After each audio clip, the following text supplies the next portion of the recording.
Hello champions, I am Chandan Biswas, and in this video we are going to learn about carbon ions. Now, the name itself suggests that it is a carbon with a negative charge, which makes it an anion. So essentially we can derive the definition for carbon ions as this: any carbon which contains 3 bond pairs with a negative charge bearing on the carbon. Such type of species are essentially known as carbon ions. So now these carbon ions, as we can see, they can be of different shapes, different hybridizations.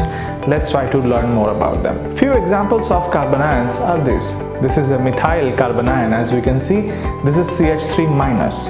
The minus charge is beared on the carbon, so it's essentially a carbon ion, and since it is derived from a methane, so therefore it's known as methyl carbon ion. So you can make it very easily. Why? Because you just take methane, CH4, and you remove one H plus from it.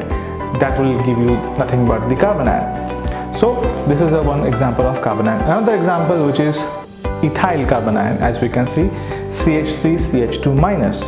So this is a carbon ion which is contained by the carbon which carries the negative charge. We can also have the carbon ions which is existing on a negatively charged carbon which is existing on a double bond. For example, let's see this carbon ion, CH2 double bond CH minus. So carbon ions can be also in different forms. For example, let's say they are on a sigma bonds, they can also be on a pi bond.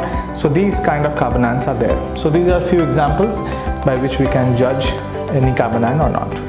Now let's talk about the hybridization of carbon ions. Hybridization of carbon ions can be sp3. For example, we have this carbon ion which is looking like CH3 CH2 minus. This carbon has essentially 3 bond pairs with a lone pair. So therefore all 4 will be counted in determination of the hybridization of the carbon. So this is sp3 hybridized carbon ion. Another one example is it can be sp2 carbon ion. sp2 means that the carbon must be on a double bond. So as we can see, connectivity is 2 while a lone pair is also there. So this example, as we can see, CH2 double bond CH minus is a sp2 hybridized carbon ion.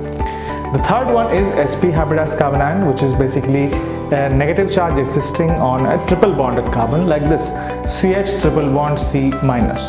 So all these 3 types of carbon ions are possible. Other examples are listed below. Let's talk about the stability of carbon ions. Now, if you want the carbon ions to be stable, the negative charge on the carbon must be brought down by some of the effects. For example, minus I effect, minus M effect, resonance, aromaticity, and so on. So these are the factors which will involve to stabilize the carbon ion. Why? Because these effects will try to delocalize or reduce the electron density on the carbon which has the lone pair or the negative charge. Now the general order of stability of carbon ions is 1 degree, which is the most stable carbon ion, then followed by 2 degree and followed by 3 degree.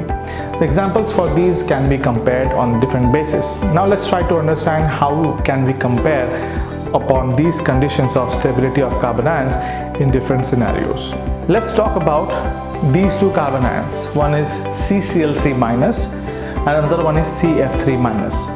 So in these 2 examples, we know that the minus I effect of F fluorine atom is more than the same effect minus I effect of chlorine.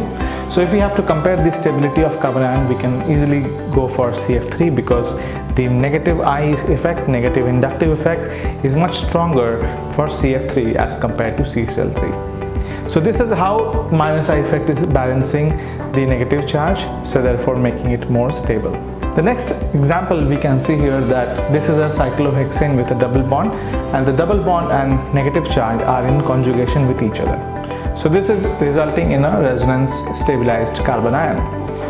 Now we take another example where there is one more extra negative charge, which is one more extra pi bond is there, which is balancing, and the resonance is there between the negative charge and 2 pi bonds. They are all in alternate positions.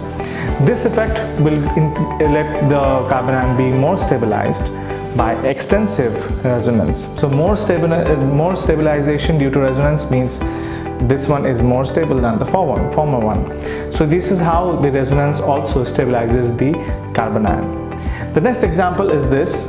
We have CH3 on the negatively charged carbon, and on the other hand we have NO2CH2 minus. So in this case we can see that the negative charge is effectively withdrawn by NO2 because NO2 exerts minus M effect. So minus M effect is much more stabilizing than the plus I effect. So therefore electron withdrawing effects or electron delocalization effects, they will try to stabilize carbon ions more. So that's all for carbon ions in this video. I'll see you in the next one.